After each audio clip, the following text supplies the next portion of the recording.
All right, today we're talking about packaging and podcasts and design and unboxing. I actually get interviewed by Colienne Regout, who is part of Look for Loops.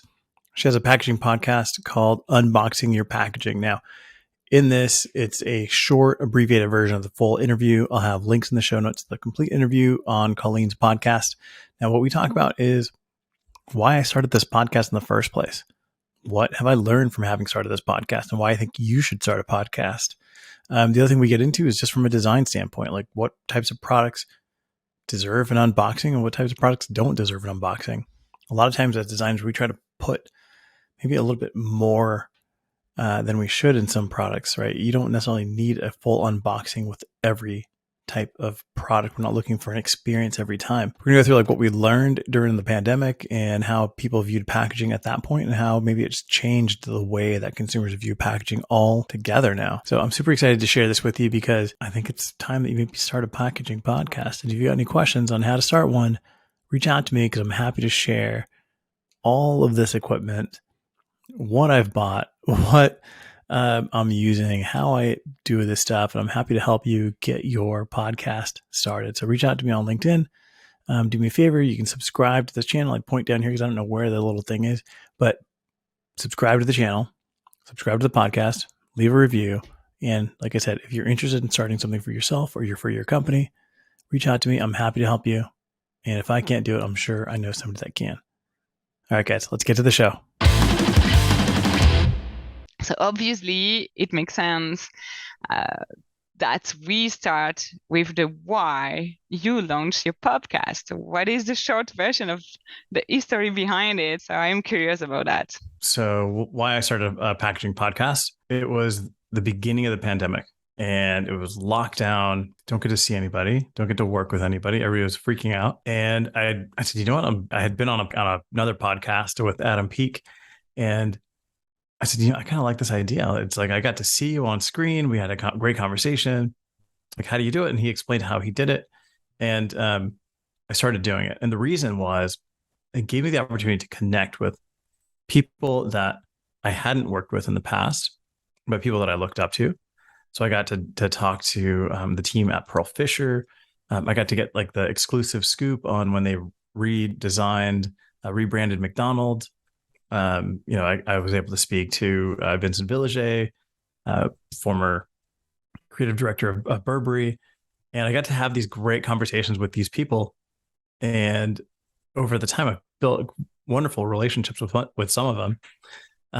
This morning somebody sent me some goofy meme, and this is like this is like a designer that I really look up to, and I've looked up to for a long time. And I'm like, they're sending me silly memes. I think that was like the big reason why was to connect with people. Like that was my personal reason. And then they've got so many great stories. And when you're talking to, another packaging person, you're going to ask better questions and you're going to be able to pull out like why they do the things that they do. And then you can share it with everybody. And for me, I love education. Like you said, I teach it. I was teaching at ASU. I have a packaging class that I give for free on LinkedIn every Friday. And I learn more than I think I teach in every single one of those classes. So it's a big part of, teaching and connecting were the big points. So to get straight to the heart of the matter, I still remember one of the first episodes I listened to your podcast. You were explaining that sometimes you just go in a store, explore the shelves, and try to understand how the designer has built some packaging. And because we are on a podcast that is more focused on sustainability and circularity, if you are in front of the shelf, well, what will tackle your attention? Yeah, so there's two different hats, right? There's the designer hat and then there's the consumer hat. Yeah. And when I go down the aisles, and I still do this, it's funny because I'm looking for color. Like that's really important. I'm looking for, and now that I'm making TikToks on packaging as I'm in the shop, I'm like, oh, this would make like a good TikTok. So that I'm also looking for what I can share. And like the things that stand out that make me ask questions are, for example, I was at the pharmacy and they had a huge display. It was 3 different products of vitamins, I think. and one of them was like a rounded square shape. The others were just regular round shapes, and then one of them was round tubes inside of boxes. The way that they displayed made a lot of sense, and the packaging, the materials, the shapes made a huge difference in how many actual bottles they could fit on a shelf, which translates to how many bottles they can fit in a carton, how many bottles they can fit on a ship in warehousing, and it makes a huge difference in sustainability. And then one of the displays had square boxes with tubes inside of them, but they had a display that could only fit 4 boxes because they wanted to have a lot of space around each box. Mm. Well, that's great, but you have a shelf where the competitors have like 20 bottles side by side, and this one only has 4, and it didn't make sense. And it's like, well, it doesn't work for these reasons. So like those are the things that attract me or grab my attention is why are they making these decisions from a design standpoint? How does this affect everything else behind it? The shipping, the transport, the warehousing, because that stuff really makes a huge impact in sustainability. Then on the flip side, when I'm seeing more and more reusable packaging that has, you're able to purchase it, you're able to return it, they can refill it. Here in Arizona, we have, it's called Denizen or Dazen Dairy. It's a dairy company, and they have big glass bottles. It's like the old school bottles. It's a glass bottle of milk. I think it's like $6 for a gallon of milk. But then when you bring the bottles back to the grocery store, they'll give you $2.50 or $3 per bottle, right? So it's like this deposit scheme. They take the bottles, they wash it, they refill it, and it's beautiful. And the bottles are actually beautiful. Like they're really well designed, and that's a better experience from a consumer standpoint versus the plastic one. And yes, you're paying a little bit more after you get your money back. It's still a little bit more, but it's such a better experience. And the shape isn't like the big square shape. It's like a rectangle. So it actually fits in your refrigerator better. It's like there's been more thought into the design and how that impacts your life. So those are the things that really stand out to me is color, functionality, display, and the story behind it and the materials they've chosen. Interesting. When you mentioned reuse, it's like also the as a designer, do you think about how to push the people to come back with the item you design? That's the hard part because I am terrible at returning those bottles, right? Because it's like, oh, I got to go to the grocery store. I got to go pick up something, and I'll go pick it up. I'll like be there, and I left my bottle at home, or I'll put the bottles in my car. I'll drive there. I'll go shopping, and then I'll get back in my car, and I'll look down, and my bottles are still there. I'm like, oh, next time, and it never happens. So I'm terrible at that. But the idea is there, and it should work properly. So I don't know how to get people to get that last little step in fulfilling their responsibility. Oh, yeah, that's a big challenge for reuse, and the more that you reuse, the more it's sustainable as well. So I also have heard that sometimes it's funny to be a designer behind the shelves and observe the interaction of the consumer or potential consumer with the packaging. What will be a win for you, I will say. Yeah.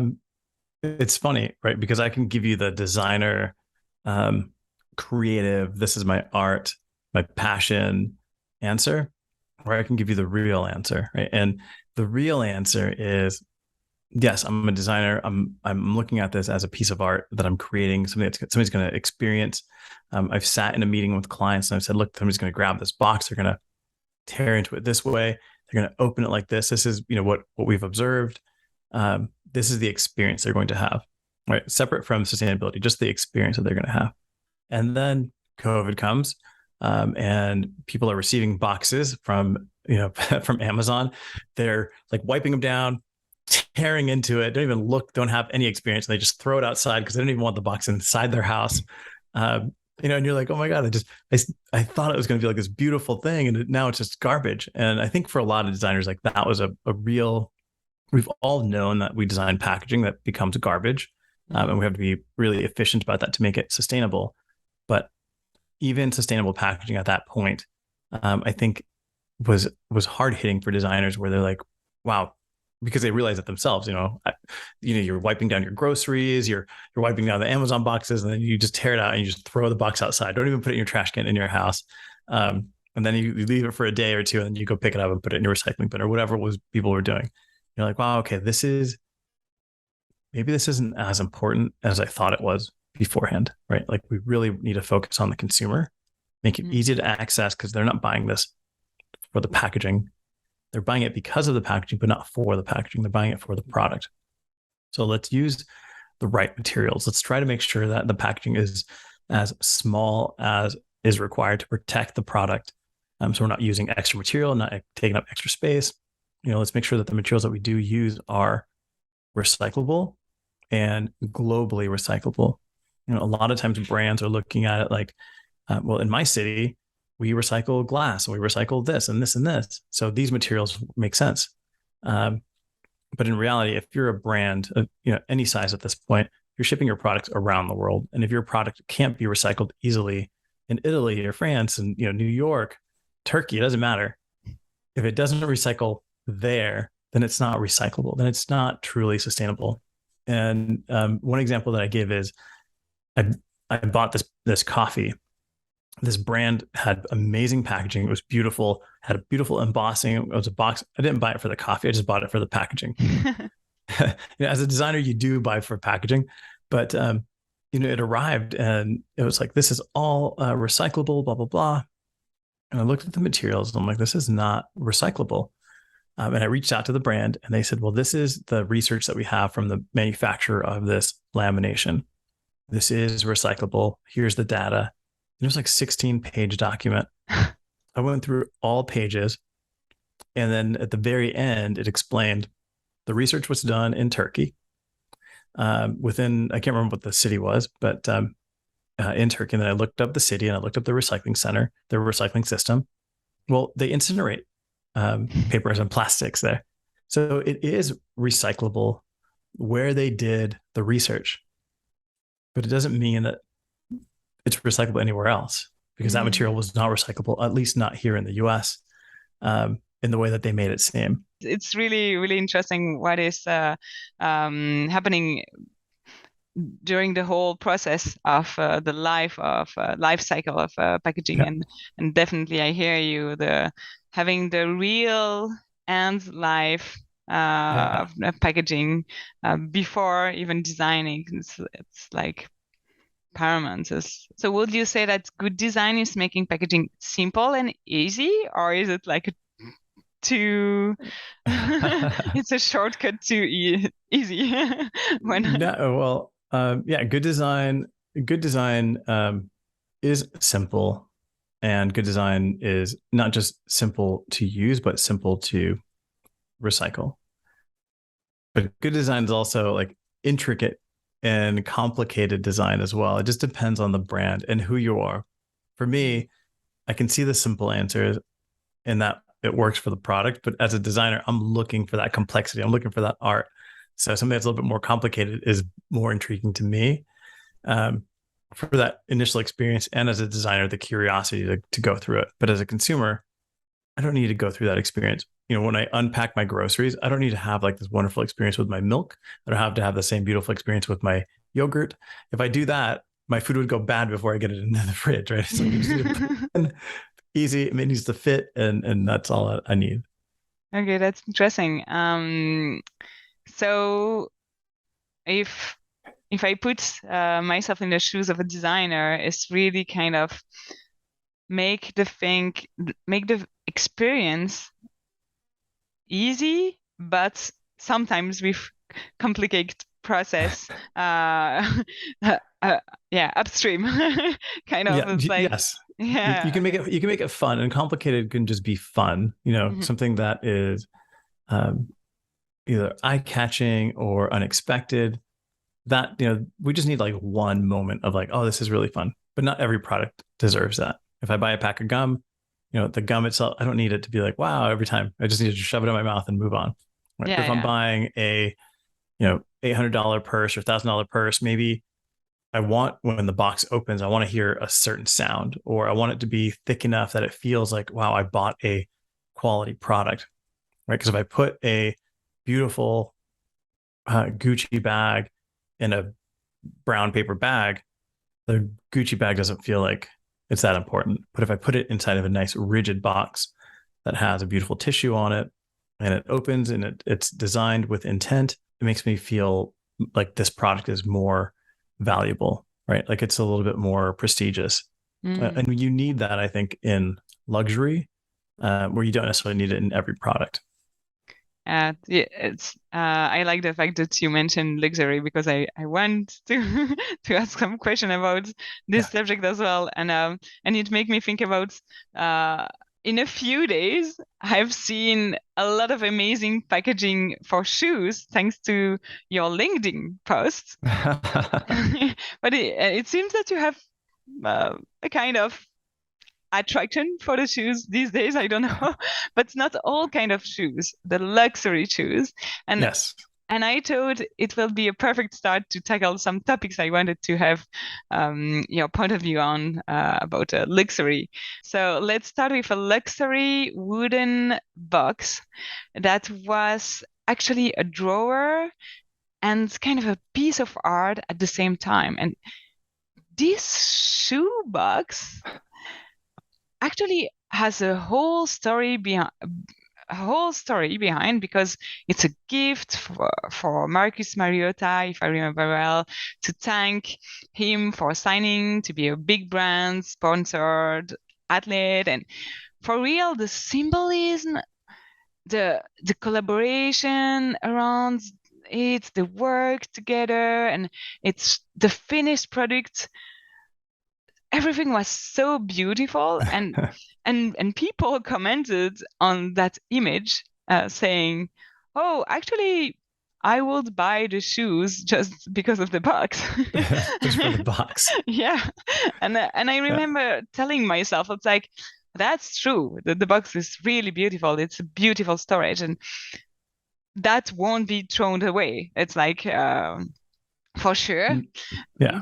But read if I generalized, would people actually need the shoes and this box, and or is it something that only creates a desire with more resources used? And so in terms of sustainability, I had like back and forth thoughts, it's like, okay, it's Yeah. reusable and so on, but what if you scale up this kind of stuff? And so how to find the right balance between utility, amazing user experience, and sustainability? So yeah, and what about the tendency of overdoing packaging? So what is your thought about this and this beautiful box? And I can maybe share the link in the show notes to show That what is post.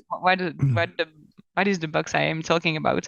Yeah. Um, Yeah, absolutely. It's funny. I shared those photos. The box was designed by Jason Murphy, who's amazing designer. Um, and yeah, I think it's gotten like almost 16,000 views at this point. Um, but this is the struggle of every day, which is I work with luxury brands. I help make them sustainable, but because I focus so much on sustainability, people assume that I can't appreciate other design that's not sustainable, right? And it's hard because sometimes I had this conversation probably last week with a designer, and it was sometimes I want to share like really cool things that are just packaging that's really cool, but I don't share it online because it's made out of plastic, it's combined materials, it has all these issues that make it not sustainable. But I love the design and how it functions and all these other aspects of it. But I know if I post it, I'm going to get a million people going, it's not sustainable. Why are I'm like, oh my gosh, why am I deciding what I do based on what other people think? But with these shoes, yeah, they come in a wooden box. It's a drawer. It's beautiful, like laser engraved. It has a huge story behind it. Nobody would throw this thing away. But does it need to scale? No. And I think a lot of brands today are starting to learn that and the power of social media and the power of marketing, right? So I know there was a Nike Louis Vuitton collaboration they did. It was like in celebration of Virgil Abloh. And they released this photos of the shoes with this packaging that was amazing. It was like over the top. It was like a suitcase. It was like a Rimowa suitcase. But if you buy those shoes, it doesn't necessarily have to come in that. I think maybe the first few can come in that. The rest of them can come in a regular rigid box, a regular corrugated box, something different. But it's all about getting people to want the product. And that's the other thing too, is on sustainability. And I have a hard time with this is I broke my iPad. I dropped a bottle on top of my iPad. Oof. And I'm like, oh man, my glass, I use this every day.